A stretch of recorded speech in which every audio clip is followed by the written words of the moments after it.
And my father always said, when you take the I have a hard time. It was time to be fearless. When you think of Girl Scout cookies, you think of your top 1 or 2 flavors: Thin Mints, peanut butter patties, shortbread. And when you get your order form from your dealer, Girl Scout cookie hookup, you scan the list and stock up on your favorite 1 or 2.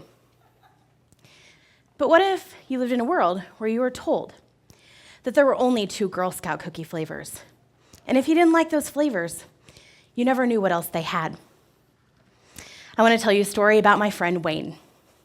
Wayne was deafblind. And on occasion, in my deafblind interpreting course, where I would teach people how to work as sighted guides working with deafblind people, I would offer the opportunity for students to go and take Wayne grocery shopping so he could get his sweet fix. Now, Wayne communicated differently from many other deafblind people in that every letter of every word was fingerspelled into his hand. One day, as my student is leaving the grocery store with Wayne, she stops to let him know that there are Girl Scouts selling cookies outside. She lists the flavors: Thin Mints, shortbread, peanut butter patties. And she listed and spelled out every variety of cookie. And Wayne's reply was, "No, that's new. They've only ever had Thin Mints and shortbread." And my student said, "No, they've always had all of these flavors." And they went back and forth, and what became clear in that moment was that no one had ever told him. He didn't know, because it took too long to fingerspell. He was blind, and my student could have bypassed the Girl Scouts and headed straight for the car. No one ever let him know that there are 12 Girl Scout cookie varieties. 1 in 5 people have a disability, either hidden or visible. How many of you know someone who has a disability? 20% is a large enough percentage of the population. It's worth examining our attitudes about this.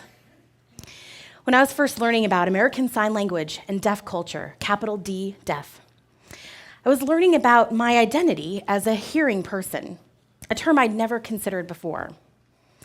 My deaf and hearing teachers were able to communicate the hearing majority's long history of oppression, injustice, and discrimination perpetrated on deaf people. I was getting it for the first time, and I didn't really realize that what I was really doing, not just learning a second language, was being a part of a social justice movement. I wasn't looking at a group that needed help, but rather seeing that group as a cultural and linguistic minority that they already are. As I mentioned, my specialization is working with deafblind people, and the deafblind community's premium cultural value centers on touch. As deaf people communicate using visual ASL, deafblind people communicate using tactile ASL. And what that really means is it's not just about interpreting what is heard, but rather interpreting what is seen, the environmental, visual, and attitudinal information in an environment. Is this a busy environment like Grand Central Station at rush hour? Or a happy moment because 2 people just got married? Or an emotional and somber moment, like the recent Charleston massacre? As hearing-sighted people, we take for granted our access to this information and cannot comprehend what it might take to communicate this by hand with a deafblind individual. I continue to do this work because of those early learnings around justice and the deaf community's quest for fairness and visibility and access, and their experiences with discrimination and prejudice. As I was newly understanding my identity as a hearing and sighted person and the privilege that that comes with, I was coming out as a lesbian identified bisexual feminist. And I was clearly understanding the connection to those other social justice movements, like the one for LGBTQ liberation. I was understanding that those are connected, and it was about making sure that we understand how discrimination plays out in those communities. I understood that I was a minority within a minority, as the lesbian identified bisexual feminist within the gay and lesbian community. but I also understood my place in the majority as a hearing and sighted person working with the deaf community and the deafblind subset of that community. And some of those individuals are queer too. And my passion in teaching is in educating and highlighting those intersections of identity and ensuring that students I work with are multiculturally competent and professional in working with those communities. Here in the United States, we've come to understand that roughly 10% of the population identify as lesbian, gay, bi, or trans.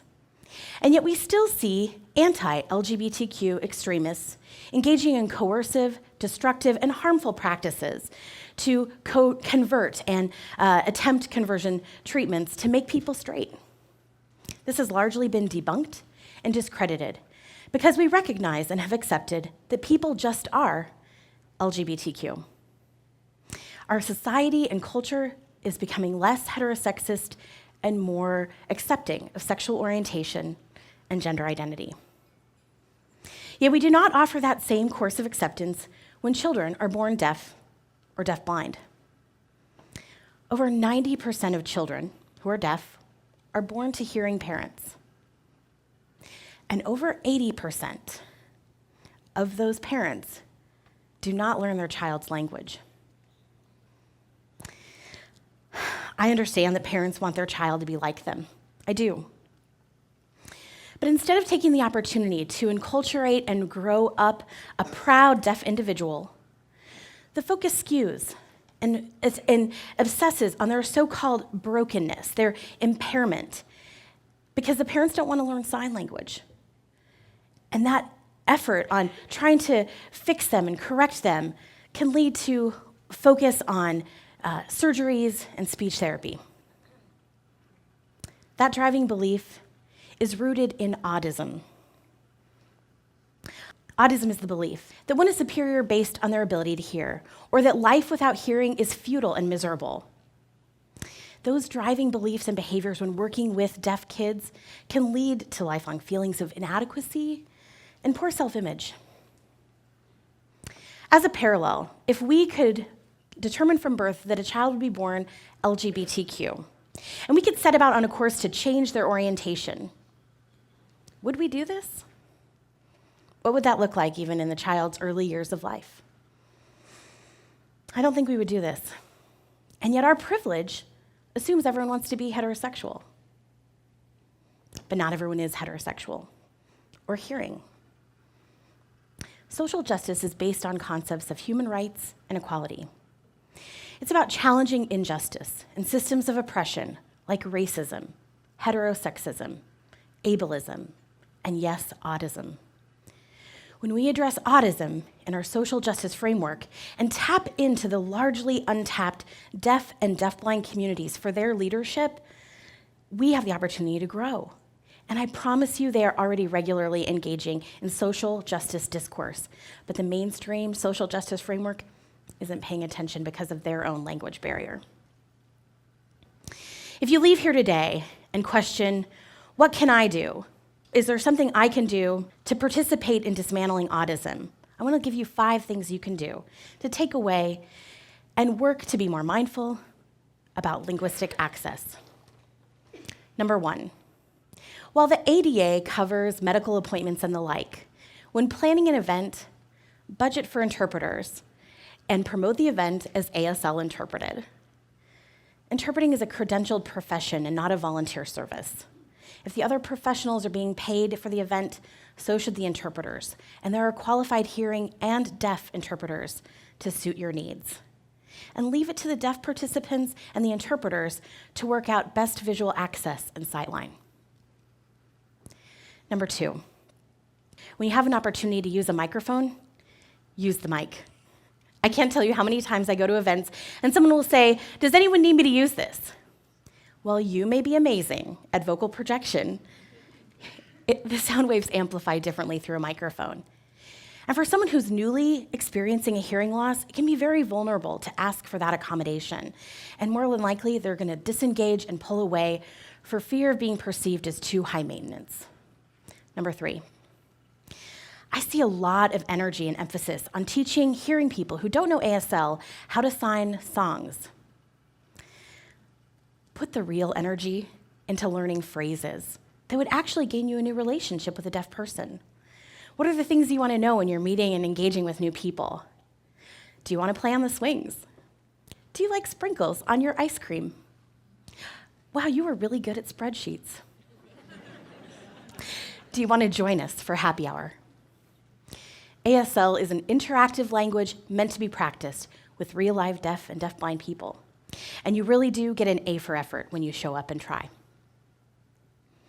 Number 4, when you find yourself in a situation with a deaf person and an interpreter, talk directly to the deaf person. The interpreter is there because you don't know sign language yet. Remove power differential language like tell him or tell her. Number 5, when you find yourself in a situation with a deaf person without an interpreter, use natural gesture, paper and pen, your smartphone text box. You can even download an app and learn a few signs, and all of that will be helpful to getting your point across. Linguistic access is a social justice issue because it's about inclusion. And when we take the time to practice courage and be fearless, and when we question and pause and reflect on our own hearing-sided privilege and see a person requesting access as whole and just different, rather than impaired, we have the opportunity to grow and learn. And it's worth it because it could take time. But in the end, it's about validation and dignity and full participation. And maybe even Girl Scout cookies.